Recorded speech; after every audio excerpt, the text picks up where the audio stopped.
En menos de una semana arranca lo que llamamos formalmente el ciclo electoral. Las elecciones internas serán el 30 de junio y definen los candidatos únicos de los partidos para las elecciones nacionales. No son obligatorias, pero de esta instancia saldrá el próximo presidente o presidenta de la República. La mesa parece estar servida con márgenes amplios para Yamandu Orsi en el Frente Amplio y Álvaro Delgado en el Partido Nacional. En el Partido Colorado, quien podría quedarse con la candidatura a priori es Andrés Ojeda, o al menos eso es lo que anuncian las encuestas. Para el resto de los partidos, las elecciones internas no son un factor decisivo, aunque sí es una instancia importante para ir midiendo cuánta gente vota en cada uno. Los que realmente se la juegan la noche del próximo 30 son el Partido Nacional, el Partido Colorado y el Frente Amplio. ¿Cómo llega cada uno de ellos a las internas? ¿Qué análisis se puede hacer de cómo llega cada partido a estas elecciones?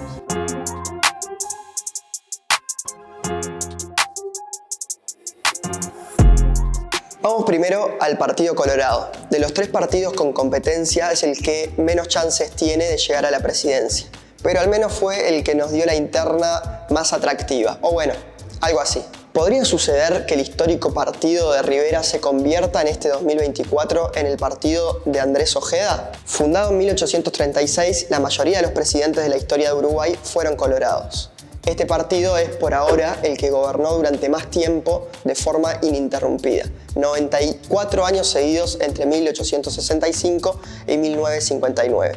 Pero el último presidente colorado fue Jorge Valle en el 2000, hace ya 24 años. En 2005, con la llegada del Frente Amplio al gobierno y luego de la crisis del 2002, el Partido Colorado pasó a ocupar el tercer lugar en la preferencia política uruguaya con el 10,36% de los votos. Fue la votación más baja de su historia. En las elecciones nacionales de 2009, con Pedro Bordaberry como candidato, lograron un 17,2%, pero en 2014, también con Bordaberry, bajó a 12,89%. En 2019, con la irrupción del economista Ernesto Talvi como precandidato, algunos se entusiasmaron. La victoria en las internas sorprendió y el economista se posicionó muy bien de cara a las elecciones nacionales. Talvi parecía ser el indicado para levantar al Partido Colorado, pero al final se mantuvo casi en el mismo porcentaje que en las elecciones anteriores, con un 12,8%. Fue nombrado canciller de la coalición de gobierno por el presidente Lacalle Pou y asumió en marzo de 2020. Resumiendo, repatrió decenas de uruguayos varados en el extranjero cuando llegó el COVID. Gestionó la atención de pasajeros y tripulantes del Greg Mortimer y unas desafortunadas declaraciones sobre Venezuela después, Talvi renunció, llevándose así la esperanza colorada de un nuevo renacer. Desapareció, reapareció y después volvió a aparecer varias veces. La última para darle un mensaje de apoyo al precandidato Andrés Ojeda, convertido en el centro de críticas de los competidores a la interna del partido. Él es Martín Aguirre, director de redacción. Desde su columna todos los domingos en El País, opina y hace enojar a algunos lectores. Lo convencimos para que nos dé su punto de vista de estas tres internas clave. El Partido Colorado presenta dos corrientes o dos miradas muy diferentes en su interna. Por un lado tenemos tres corrientes que podríamos representar con la candidatura de Gurméndez, de Viera y de Robert Silva, que en el fondo son los tres sectores tradicionales del Partido Colorado. Gurméndez podría ser los tradicionales votantes de Jorge Valle, Viera el foro vallista y Silva lo que pudo ser el movimiento de Talvi. Por otro lado tenemos a Andrés Ojeda, que presenta un perfil bastante diferente y de alguna manera, aceptándole la razón a los candidatos más tradicionales, un perfil poco colorado, si se quiere, que se puede representar poco con los tradicionales valores del Partido Colorado. Ahora, eso tiene un costado positivo y uno negativo. El costado negativo es justamente lo que le reclaman sus rivales internos. El positivo es que le permitiría al Partido Colorado ampliar y tal vez subir su techo de votación, que en las últimas elecciones ha sido bastante bajo para lo que son sus márgenes históricos. ¿Podría haber sorpresas en el Partido Colorado? Si bien las últimas encuestas marcan una diferencia de prácticamente el doble en puntos porcentuales entre Ojeda y Silva, también vale aclarar que al ser un electorado pequeño, los márgenes de error pueden ser altos. La interna colorada es la única en la que más de dos candidatos tienen chances ciertas de ganar. En un escenario de cierta fragmentación y un electorado de más o menos 120.000 votos, un candidato con algo más de 40.000 votos puede quedarse con la victoria. El favorito es Ojeda, pero la verdad es que puede pasar cualquier cosa. En un segundo escalón parece estar Robert Silva, que en un principio partía como favorito, y después están también Gabriel Gurméndez y Tabaré Viera. Los tres retadores se aferran a que las encuestas están captando un público no tan politizado que dice que va a votar a Ojeda, pero quizás no lo haga. Algo similar a lo que pasó en 2019 con Juan Sartori, que votó bastante bien, pero menos que lo que decían las consultoras. Como sea, hoy es poco probable que un colorado alcance la banda presidencial, pero lo que parece claro es que los votos colorados pueden ser decisivos en una futura coalición de gobierno. Vayamos al Frente Amplio. Después de la derrota de 2019, con Daniel Martínez y Graciela Villar como fórmula presidencial, el Frente Amplio se juega la vuelta al poder. ¿Qué tan definitivo es para esa meta depender del ganador de estas internas? Según una encuesta de Cifra que circuló semanas atrás, la mayoría de los votantes del Frente Amplio creen que Orsi es mejor que Cose para ganarle a la coalición en las elecciones nacionales. Lo dicen algunas encuestas, pero también se han encargado de remarcarlo dos actores que jugaron fuerte en estos primeros 100 metros de campaña, José Mujica y Lucía Topolansky. Los dos, una y otra vez, hicieron énfasis en la menor popularidad de Cose en el interior del país con respecto a Orsi, punto clave para definir una elección. Cose es buenísima, pero no le gana a los blancos. ¿Por qué? Sí, porque no la bancan en el interior. Y perdimos las elecciones por el interior. La veía Carolina con mayores dificultades de articular, de negociar. Claro, para negociar tenés que saber, primero tenés que ir con voluntad de negociar. Y para negociar te doy para que me des. Un tema clave en esta definición es cuál va a ser el electorado que concurrirá a votar. Las encuestas que se hayan difundido y que dan a Cose al menos 15 puntos debajo de Orsi observan las preferencias de un universo de frentamplistas bastante mayor al que efectivamente concurrirá a votar el 30 de junio. En un universo más chico, ¿Cose aumenta sus chances? Algunos datos sugieren que un poco sí, pero en el comando de Orsi están convencidos de que la diferencia de su candidato resiste incluso en esos escenarios. El Frente Amplio se ha fijado el objetivo de llegar a unos 350.000 votos, casi 100.000 más que los que obtuvo en junio de 2019. Si la distancia de Orsi aumenta cuanta más gente vaya a votar, podemos imaginar a Cose como una de las principales interesadas en el fracaso de esa meta.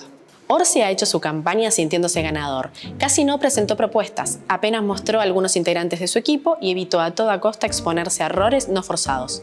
Tanto es así que los principales momentos de Orsi en esta campaña no son otros que los vinculados a la denuncia falsa de la cual fue objeto. Cose, todo lo contrario. Sabiendo que corre de atrás, ha sido más jugada y busca motivar y hablarle al sarno más izquierdista. El caso del Frente Amplio es particular y tal vez sea el que puede marcar más a fuego lo que suceda en la política uruguaya en los próximos años. Si gana Orsi la interna, tal como dicen la mayoría de las encuestas, en el fondo sería lo menos traumático y seguiríamos teniendo un Frente Amplio bastante parecido al actual. Ahora, si llega a ganar Carolina Cose la interna, pocos dudan de que Cose se convertiría en la verdadera dueña del Frente Amplio. Y en atención a sus antecedentes, tanto en la Intendencia como en otros momentos que manejó oficinas públicas, nunca se ha caracterizado por ampliar demasiado su base o ser demasiado generosa, entre comillas, con los otros grupos. ¿Qué significaría esto? A corto plazo significaría un regreso, una urbanización del Frente Amplio y un regreso a las bases de las últimas décadas. O sea, un Frente Amplio más cercano a sus bloques tradicionales de poder, que vendrían a ser los trabajadores sindicalizados, el PIT-CNT, las organizaciones trabajadores, y por otro lado, un sector más intelectual, urbano, vinculado a la UDELAR, a la Universidad de la República. ¿Qué quiere decir esto? Que si bien sería un regreso a sus fuentes, también perdería de alguna manera ese toque nacional y popular que le supo dar el MPP y en particular Mujica, que de alguna forma fue lo que le permitió ampliar su base electoral y lograr 3 victorias electorales en las elecciones nacionales. Entonces, depende de quién gane esa interna, el impacto puede ser incluso bastante más allá del Frente Amplio, sino que puede marcar lo que ocurra en el sistema político uruguayo por las próximas 2 o 3 elecciones. ¿Y qué pasa en el Partido Nacional? Con la victoria de Luis Lacalle Pou en 2019, el Partido Nacional volvió al gobierno después de 25 años. Y ahora enfrenta la primera interna, al menos en este formato, como partido de gobierno. Delgado, el ex secretario de Presidencia, parece tener el camino allanado para ganar cómodamente la interna contra Raffo. La continuidad del gobierno es uno de los conceptos que Delgado ha intentado remarcar a lo largo de la campaña electoral. Desde el comienzo ha hecho énfasis en la posibilidad de reelegir al gobierno y eso se ve reflejado también en quienes lo rodean, en el equipo que conformaría para convertir a Uruguay en el país más desarrollado de América Latina, como dicen. Hay varias caras repetidas de la actual gestión. Estas internas son un fiel reflejo del nivel de unanimidad que ha logrado Luis Lacalle Pou como líder del Partido Nacional. Una unanimidad que ningún blanco había tenido, al menos en los últimos 30 años. Ninguno de los precandidatos, ni siquiera los que tienen menos intención de voto, ha esbozado críticas al presidente. Esto tiene una lógica obvia. La aprobación de la calle Pou es demasiado grande como para que sea redituable marcar un perfil aunque sea mínimamente opositor. Según las distintas encuestas, aproximadamente el 50% de los uruguayos aprueba la gestión de la calle, un porcentaje que se asemeja a las mediciones que habían logrado Tabaré Vázquez a fines de su primer mandato y también José Mujica. Y a eso está atada otra particularidad que algunos blancos han mencionado, que a diferencia de instancias anteriores, el 30 de junio estarán eligiendo un candidato y no necesariamente al líder del partido, que ya sabemos quién es. Una interna que parece tan definida, la incertidumbre que ha aparecido en la recta final es la conformación de la fórmula. Algunos han sugerido que Laura Raffo precisa llegar a cierto umbral de votos para ganarse el lugar como candidata a vicepresidenta. Otros dicen que es casi imposible que la fórmula no sea Delgado Raffo. Pero en la danza de nombres han aparecido desde la ministra de Economía, Azucena Arbeleche, hasta el ex ministro de Salud, Daniel Salinas, que llegó a la política con cabildo abierto y ahora está dedicado a la academia. A todo esto hay que preguntarse si las polémicas por el rol del gobierno en casos como el de Astesiano y el de Marcet, o incluso la caída de una figura clave para el gobierno como Penades, tendrán un impacto medible en la votación de estas elecciones. Y además, en la interna del partido, ¿a Raffo le estaría yendo mejor de haber contado con el respaldo de Penades y su estructura partidaria? Habrá que analizarlo después de los resultados de este domingo, pero al menos parecería que las recriminaciones del Frente Amplio sobre estos asuntos van a seguir siendo un tema fuerte en la campaña de acá a fin de año. La interna del Partido Nacional es tal vez la que genera menos incertidumbre, menos ansiedad, menos posibilidades de cambio. ¿Por qué? Porque no está demasiado claro en qué puede cambiar el perfil ideológico del Partido Nacional de acuerdo si el candidato es Álvaro Delgado o Laura Raffo. En el caso de Laura, le ha costado mucho en esta campaña encontrar un perfil propio. Algunos señalan que tal vez, siendo la candidata a la lista 71, debe haber buscado un perfil más herrerista, más conservador o incluso más rupturista por el lado libertario. Ninguna de las dos cosas parecen ser algo con lo que Laura se sienta muy cómoda y tal vez por eso le ha costado tanto justamente encontrar ese perfil público con el que marcar sus diferencias.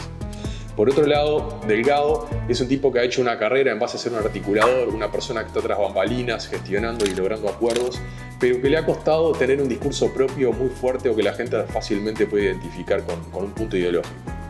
Esto conspira en el sentido de que la calle Pou es sin duda la figura política del Partido Nacional con más relevancia, por lo cual genera esa duda de ¿qué tanta independencia podría tener un gobierno de Álvaro Delgado, de Laura Raffo, para tener un perfil ideológico particular o programático? ¿O cuál podría ser ese perfil, sobre todo teniendo en cuenta que la calle Pou, que es la figura más popular y quien en realidad parece tener la mayoría de los votos de cara a la próxima elección, va a estar sentado al costado de la cancha de alguna manera marcándole las reglas del juego a quien sea su sucesor? En una campaña bastante aburrida, con pocas propuestas y todo parece indicar que con pocas sorpresas, resta esperar los resultados de la Corte Electoral en la noche-tarde del próximo domingo para saber quiénes realmente entran en carrera para ser el próximo presidente o presidenta de Uruguay.